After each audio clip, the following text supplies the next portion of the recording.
नमस्ते, मैं Rajneesh Kumar online platform पर आपका स्वागत करता हूं। तो आज हम लोग भारत की भौतिक स्वरूप पढ़ेंगे और भारत का विस्तार पढ़ेंगे कि भारत आखिर पृथ्वी पर कहाँ है और वो कहाँ से लेके कहाँ तक फैला हुआ है। तो देखिए, आप लोग जानते होंगे कि अर्थ यानी कि पृथ्वी के भूमध्य सागर के ऊपर विषुवत रेखा के ऊपर या भूमध्य रेखा के ऊपर और इधर जो मानक रेखा है यानी कि जो मेन देशांतर रेखा है उसके पूर्व साइड में भारत स्थित है।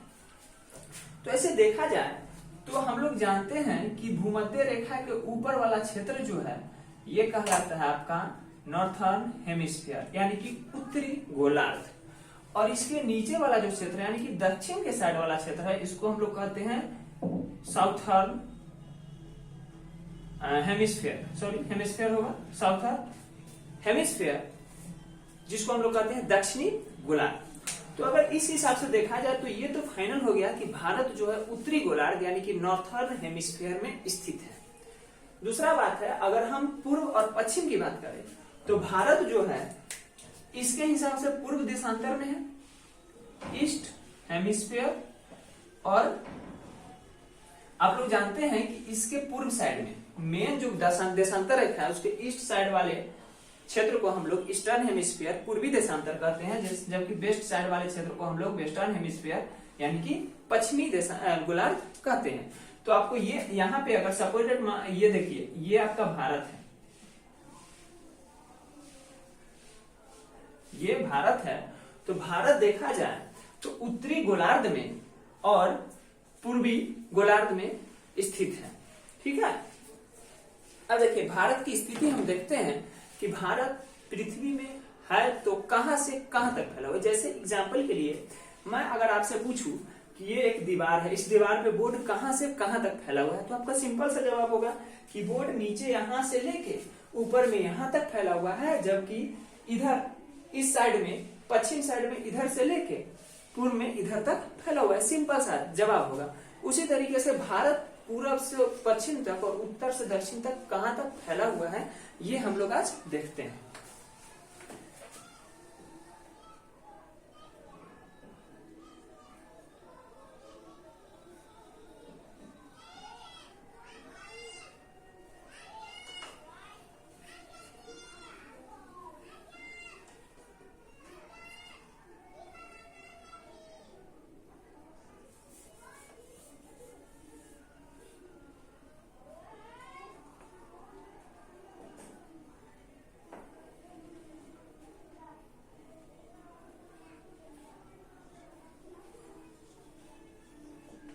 थोड़ा सा तिरछा हो गया, इसके लिए माफी चाहता हूं। देखिए, ये हमारा भारत है। भारत की अगर स्थिति देखें तो हम लोग सिंपल कहेंगे कि यहाँ इधर दक्षिण साइड में यहां से इस पॉइंट से लेके उत्तर साइड में इस पॉइंट तक फैला हुआ साफ साफ दिखाई दे रहा है, जबकि पूरब में ये इधर से लेके पश्चिम में ये इधर तक फैला हुआ है।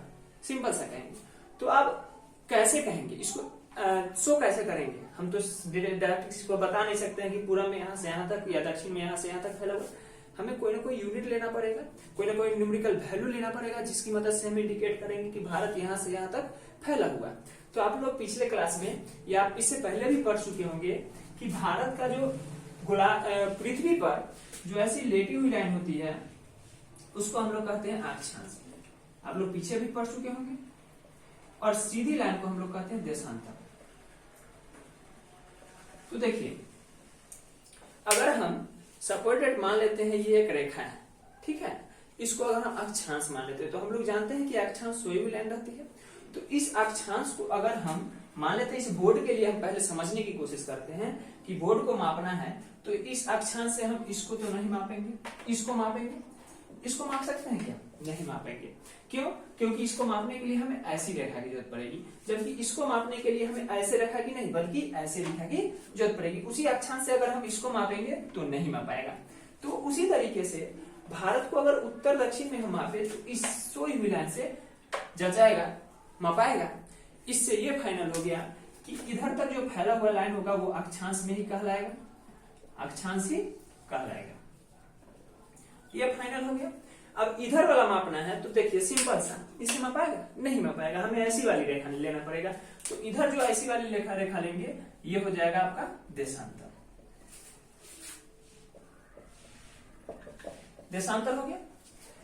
अब किस देशांतर से, दोनों तो देशांतर ही है, दोनों तो अक्षांशी है, कहां से कहां तक, तो देखिए इसको हम लोग नापते हैं 8 डिग्री 4 मिनट। 8 डिग्री 4 मिनट अक्षांश नहीं, उत्तरी अक्षांश। क्यों? क्योंकि भारत जो है पृथ्वी के अकॉर्डिंग भारत उत्तरी गोलार्ध में स्थित है, इसीलिए इसका हो जाएगा 8 डिग्री 4 मिनट उत्तरी अक्षांश से लेकर 37 डिग्री 6 मिनट उत्तरी अक्षांश तक। चूंकि दोनों उत्तरी, ये भारत का दक्षिणी छोर भी उत्तरी गोलार्ध में ही पड़ता है और भारत का पूर्वी छोर भी उत्तरी गोलार्ध में ही पड़ता है, इसीलिए इसमें दोनों में उत्तरी अक्षांश ही होगा। उसी तरीके से अगर हम पूरब और पश्चिम का विस्तार देंगे तो यहाँ देखिए पूरब जो है, पश्चिम जो है 68 डिग्री 7 मिनट, 68 डिग्री 7 मिनट पूर्वी देशांतर से लेके 97 डिग्री 25 मिनट पूर्वी देशांतर तक होगा। देखिए यहाँ भी देखेंगे तो ये दोनों, शुरू में ही मैंने बताया कि दोनों भारत का पश्चिमी छोर भी पूर्वी गोलार्ध में ही है और भारत का पूर्वी छोर भी पूर्वी गोलार्ध में ही है, इसलिए पूर्वी देशांतर और इसमें पूर्वी देशांतर होगा। यानी कि अगर बोला जाए भारत का विस्तार क्या है, तो भारत 8 डिग्री 4 मिनट उत्तरी अक्षांश से लेकर 37 डिग्री 6 मिनट उत्तरी अक्षांश तक फैला हुआ है। जबकि उसका अगर देशांतरीय विस्तार पूछा जाए तो 68 डिग्री 7 मिनट पूर्वी देशांतर से लेके 97 डिग्री 25 मिनट पूर्वी देशांतर तक इसका विस्तार हम बताएंगे। ये भारत का विस्तार हो गया। देखिए इसके अलावा भारत के दो ऐसे भी भाग है जो अगर फिजिकली रूप से देखें तो भारत से कनेक्टेड तो नहीं है, लेकिन भारत के ही हिस्से हैं। जैसे एक है, यहाँ पे आप लोगों ने सुना होगा लक्षद्वीप समूह। चूंकि यहाँ पे द्वीप बहुत सारे हैं तो इनको हम लोग लक्षद्वीप समूह कहते हैं।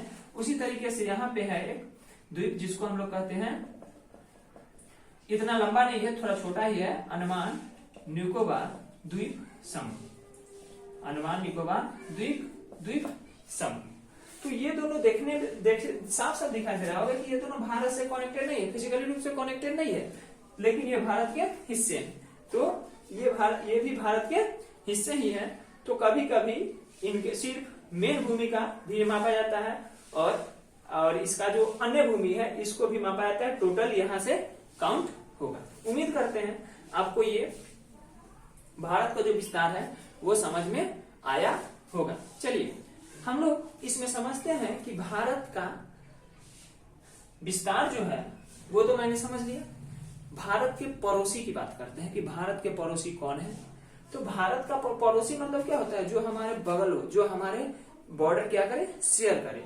तो यहाँ पे बॉर्डर शेयर करने वाले एक देश है हमारे पाकिस्तान, जिससे कि आप लोग भली भांति परिचित होंगे। एक देश है आपका अफगानिस्तान। देखिए अफगानिस्तान जो है वो भारत से बस छोटा सा बॉर्डर शेयर करता है। वो बॉर्डर शेयर करता है उस कश्मीर के क्षेत्र से जो कि प्रेजेंट में पाकिस्तान के कब्जे में है। तो पाकिस्तान से, अफगानिस्तान से, उसके बाद इधर चाइना से बॉर्डर शेयर करता है, यहाँ पे नेपाल से बॉर्डर शेयर करता है, यहाँ पे भूटान से बॉर्डर शेयर करता है, यहाँ पे बांग्लादेश से बॉर्डर शेयर करता है और यहाँ पे म्यांमार से बॉर्डर शेयर करता है। और नीचे यहाँ पे दो और देश है जो कि भारत से कनेक्टेड तो नहीं है, लेकिन बॉडी माध्यम से, अगर वाटर बॉडीज के माध्यम से देखें तो वो इंडिया से कनेक्टेड है, यानी कि बहुत नजदीक है। तो उसमें हो जाएगा आपका एक श्रीलंका और एक लक्षद्वीप समूह से नीचे एक छोटा सा देश है जिसको हम लोग कहते हैं मालदीव। तो ये हमारे भारत के कुछ पड़ोसी देश हो गए। ये सब स्थलीय देश है और ये जो है भारत के जलीय पड़ोसी देश है। इतना उम्मीद करते हैं आपको समझ में आ गया होगा। इतना उम्मीद करते हैं कि आपको समझ में आ गया होगा। इसमें तो आज के लिए इतना ही। धन्यवाद।